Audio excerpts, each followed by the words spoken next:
individual discouragement and personal growth. October 13th. When Moses was grown, he went out to his brethren and looked at their burdens.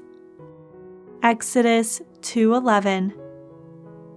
Moses saw the oppression of his people and felt certain that he was the one to deliver them, and in the righteous indignation of his own spirit, he started to right their wrongs. After he launched his first strike for God and for what was right, God allowed Moses to be driven into empty discouragement, sending him into the desert to feed sheep for 40 years. At the end of that time, God appeared to Moses and said to him, "Bring my people out of Egypt." But Moses said to God, "Who am I that I should go?" Exodus 3:10 through 11. In the beginning, Moses had realized that he was the one to deliver the people, but he had to be trained and disciplined by God first.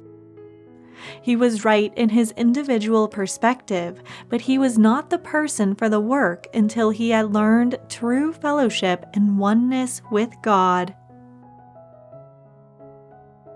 We may have the vision of God and a very clear understanding of what God wants, and yet when we start to do it, there comes to us something equivalent to Moses' 40 years in the wilderness.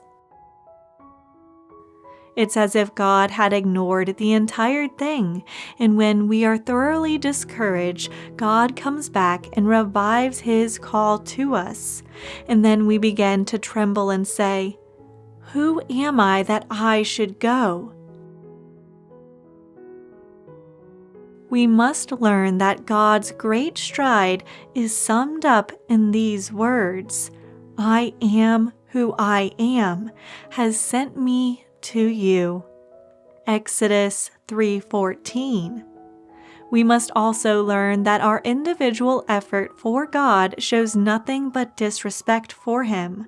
Our individuality is to be rendered radiant through a personal relationship with God, so that He may be well pleased. Matthew 3:17. We are focused on the right individual perspective of things. We have the vision and can say, "I know this is what God wants me to do." But we have not yet learned to get into God's stride. If you are going through a time of discouragement, there is a time of great personal growth ahead.